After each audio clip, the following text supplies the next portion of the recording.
கார்த்தி தீபா சீரியலில் இப்போ ஒரு அதிரடியான ப்ரோமோ வந்திருக்கு. மிஸ் பண்ணாமல் ஃபுல்லுன்னு கேளுங்க. அதுக்கு முன்னாடி இந்த வீடியோ உங்களுக்கு பிடிச்சிருந்துச்சுன்னா லைக் பண்ணிட்டு பாருங்கள். ரொம்ப பிடிச்சிருந்துச்சுன்னா நம்ம சேனலுக்கு வந்து ஆதரவு வந்து தாங்க.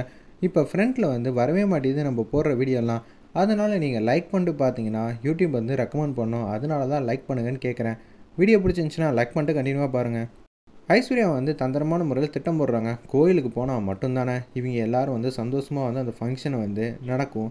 எப்படி இருந்தாலும் நான் நடக்கூட மாட்டேன். என்னோடய அதிரடியான திட்டத்தில் நீங்கள் எல்லாம் சிக்க போகிற தீபா, நீ இன்னும் கொஞ்சம் நேரத்தில் மருத்துவமனையில் உன்னை கூட்டிகிட்டு போகிறாங்கன்னு சொல்லிட்டு எண்ணெய் பாட்டில் மாதிரி கையில் வச்சுருக்காங்க. அது எண்ணெய் இல்லை, பெட்ரோல் தான் வச்சுருக்காங்க. இப்போ எப்படி இருந்தாலும் நீ கோயிலுக்கு போகிறதுக்கு முன்னாடி சாமி ரூமில் பூஜை பண்ணுவேன். ஆனால் பூஜை பண்ணுற அளவுக்கு அத்தை உனக்கு கொடுக்க மாட்டாங்க. நீ வாசலில் வந்து முருகர் சிலை வச்சுருக்க. அந்த சிலைக்கு வந்து பூஜை பண்ணிட்டு தான் எப்படி இருந்தாலும் போவேன். விளக்கேற்று வரல, அந்த விளக்கு எண்ணெய்க்கு பதிலாக நான் இதை மாற்றி வைக்க போகிறேங்கிற மாதிரி ஐஸ்வர்யா வந்து அதிரடியாக வந்து யோசிச்சு வச்சுருக்காங்க அந்த இடத்துல. அதே மாதிரி யாருக்கும் தெரியாமல் அந்த பெட்ரோல் எடுத்துகிட்டு அப்படியே வேக வேகமாக போகிறாங்க. முருகன் சிலை பக்கத்தில் வந்து உட்காடுறாங்க. யாரும் வராங்களா இல்லையான்னு சுற்றி சுற்றி பார்க்குறாங்க. அந்த இடத்துல நம்ம ஐஸ்வர்யா காமாட்சி விளக்கு ஒன்று இருக்குது. அதில் வந்து அவங்க கொண்டு வந்த பொருளை வந்து அப்படியே வந்து ஊற்றி வச்சிடுறாங்க. தீபா இதை மட்டும் ஏற்றி முடிச்சோன்னா உன் கதையே முடிஞ்சிடும். உன்னை மருத்துவமனைக்கு கூட்டிகிட்டு போக வேண்டியதாங்கிற மாதிரி யோசிக்கிறாங்க. அந்த இடத்துல என்கிட்டேருந்து 10 பைசா கூட உனக்கு உதவிங்கிறது கிடையவே கிடையாது. நான் பார்த்து ரசிக்க தான் போகிறேன்னு சொல்லி தூரத்துலேருந்து ஒளிஞ்சிக்கிறாங்க. சரி நீங்கள் எல்லாம் ரெடி ஆகிட்டீங்களா? ஆமாம் ரெடி ஆகிட்டோம், டைம் ஆகிடுச்சு, நான் போய் முருகர் சிலைக்கு வந்து விளக்கேற்றிட்டு வந்துடுறேன்னு சொல்லிட்டு க்யூட்டாக வந்து போகிறாங்க. அந்த இடத்துல நம்ம தீபா தூரத்துலேருந்து கார்த்தி வந்து வரது மாதிரி தெரியுது போல இருக்குது. கார்த்தியும் வந்து வராங்க. என்ன தீபா எங்கே போகிறீங்க அப்படின்னு கேட்குறாங்க. ஐஸ்வர்யா அண்ணி அந்த பக்கம் வந்து ஒளிஞ்சிக்கிட்டு இருக்கப்ப சிரிச்சிக்கிட்டு இருக்காங்க. கையில் ஏதோ ஒரு பொருளை வந்து எடுத்துகிட்டு போகிறாங்க. என்னது? ஐஸ்வர்யா ஏதோ ஒரு கையில் வந்து பொருள் எடுத்துகிட்டு போகிறாங்க. ஒன்றும் சரியில்லையே. இந்த கல்யாணத்தை வந்து நிப்பாட்டணும்னு நினச்சி ஏதோ வேலையை பண்ணாங்க நட்சத்திரம் கூட.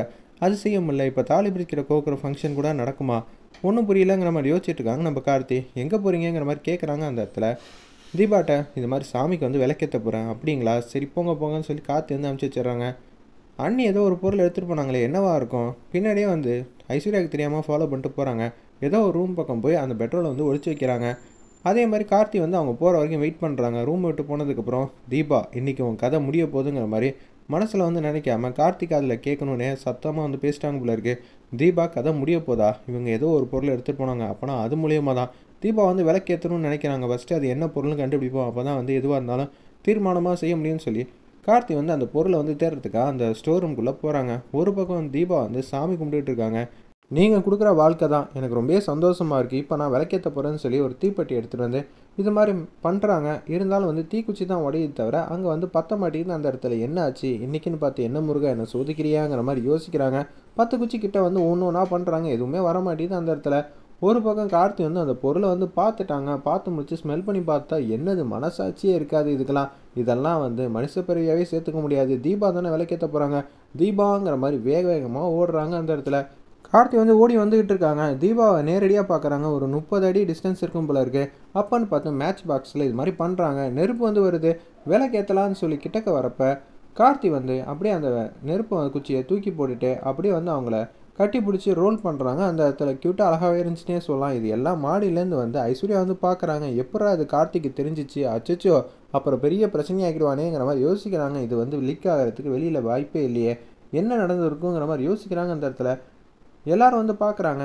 என்ன காலங்காத்திலே வந்து ரொமான்ஸ் இல்லை, நான் சொன்னால் நீங்கள்லாம் ரொம்ப பட்டமாயிடுவீங்க. என்ன கார்த்தி சார் என்ன ஆச்சுங்கிற மாதிரி கேட்குறாங்க. அந்த இடத்துல நம்ம தீபா பாருங்களேன் அதில் என்ன இருக்குன்னு நீங்களே பாருங்கன்னு சொல்லும்போது ஸ்மெல் பண்ணி பார்க்க மாட்டிங்களா? இல்லை சார் நான் வேறு ஏதோ ஞாபகத்தில் இருந்தேன். நீங்கள் எந்த ஞாபகத்தில் இருந்தால் இருந்தேன்? அது என்ன எண்ணெயா அப்படின்னு பார்க்கும்போது மைதிலேருந்து புரிஞ்சுக்கிறாங்க. இது ஃபுல் அண்ட் ஃபுல் ஐஸ்வர்யாவோட வேலை தான். நான் அவளை சும்மா விட மாட்டேன். மைதிலி வந்து ஆவேசமாக வந்து கிளம்புறாங்க. கூட கார்த்தியும் தீபா வராங்க. மைதிலிக்கு இந்த உண்மையெல்லாம் தெரிஞ்சதுனால கன்னத்திலே வந்து ஐஸ்வர்யாவை அடின்னு அடிக்கிறாங்க. எதுக்கிட்டே நீ எல்லாம் என்ன அடிக்கிற? கார்த்தி என்னை அடிக்க விட்டு வெடிக்க போக்கிறியா? அவங்க அடிக்காமல் இருக்கிறதுக்கு எனக்கு எல்லா உரிமையும் இருக்குது தடுக்க. ஆனால் நீங்கள் நம்ம குடும்பத்தை ஒவ்வொரு வாட்டி அசிங்கப்படுத்திக்கிட்டே இருக்கீங்க.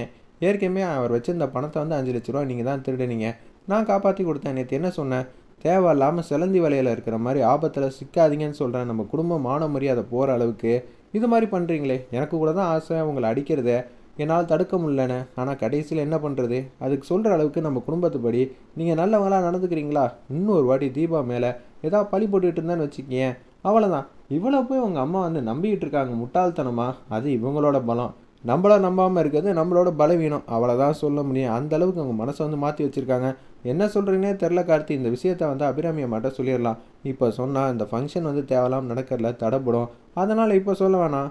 அப்புறம் பார்த்துக்கலாம். அண்ணி ஒரு ஆபத்தில் வந்து சிக்கிக்கிட்டே இருக்கீங்க பார்த்துக்கங்க. வீட்டை விட்டு துரத்திட போகிறாங்கன்னு கார்த்தி வந்து எச்சரிக்கிறாங்க.